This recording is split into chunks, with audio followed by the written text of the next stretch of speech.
আমাদের সেই পঞ্চদশ সংশোধনী সেটাকে বাতিল করার জন্য তিনি পার্লামেন্টে বিল এনে আলোচনার সুযোগ দিলেন।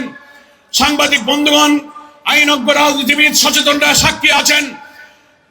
সেই দিন প্রধানমন্ত্রী শেখ হাসিনার এই তত্ত্বাবধায়ক সরকারের বিধান বাতিলের জন্য কি কর্তৃত্ববাদী ভূমিকা ছিল।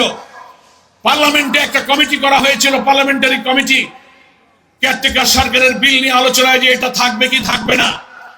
সংসদীয় কমিটি সকলেই একমত হলো, বললো যে না, এই বিধানটা থাকা উচিত, তা না হলে নিরপেক্ষ নির্বাচন হবে না। হাসিনা তার দলের লোকদের উপরে খেপে গেলেন। ওই কমিটিতে হাওয়াই লেগের লোকেরাই সব ছিল। তিনি বললেন না, এটা বাতিল করো। আমি বলেছি বাতিল করতে হবে। উনি পার্লামেন্টারি কমিটির সিদ্ধান্ত মানবেন না। কত বড় কর্তৃত্ববাদী। চলে গেল সেটা সংশোধন করার জন্য আদালতে চলে গেল, সুপ্রিম কোর্টের আপিল ডিভিশনে। বাংলাদেশের আপিল ডিভিশনের প্রভিশন হচ্ছে চিফ জাস্টিস, কোন বিচারপতি, আপিল ডিভিশনের কোন বেঞ্চের প্রধান, কনস্টিটিউশনাল কোন সাংবিধানিক জটিলতা হলে দেশের শীর্ষ আইনজীবীদেরকে নিয়ে অ্যামিকাস কিউরি নিয়োগ করে থাকেন। এই পঞ্চদশ সংশোধনী বাতিলের প্রশ্নে 9 সদস্যের অ্যামিকাস কিউরি নিয়োগ করে আদালতের পরামর্শক হিসেবে তাদের পরামর্শ চাওয়া হলো। একজন বাদে সকল অ্যামিকাস কিউরি বলল এই তত্ত্বাবধায়ক সরকারের বিধান থাকা উচিত। শেখ হাসিনা তখনও রেগে গেলেন। উনি পার্লামেন্ট মানেন না, উনি আদালত মানেন না। উনি আদালতের উপরে বন্দুক রেখে পঞ্চদশ সংশোধনী তিনি বাতিল করে সেখান থেকে কেয়ারটেকার সরকারের বিধান তিনি বাতিল করে দিলেন। 5ই আগস্টের এই গণ অভ্যুত্থানের পর এই আদালতে রিট করে আমরা তত্ত্বাবধায়ক সরকারের নির্বাচন ফিরিয়ে আনার জন্য আমরা চেষ্টা করেছি। জামাত ইসলামী এই আবেদনে বাদীপক্ষ হয়ে আমরা শুনানি করেছি। আলহামদুলিল্লাহ আমরা সুবিচার পেয়েছি। আদালতে কেয়ারটেকারের বিধান অক্ষুণ্ণ রেখে এই পঞ্চদশ সংশোধনীর বাতিল করে দিয়ে এই কেয়ারটেকার সরকার আইন সেখানে সংযুক্ত করা হয়েছে। তাহলে আমি এই কথা বলছি কেন? কত বড় ফ্যাসিস্ট! তিনি পার্লামেন্টের কথা শুনবেন না, আদালতের কথা শুনবেন না, উনার কথাই উনি চলবেন। এই কর্তৃত্ববাদী ফ্যাসিবাদের বিরুদ্ধে আমরা আন্দোলন করেছি। মানবাধিকার নেই, ভোটাধিকার নেই, গণতন্ত্র নেই।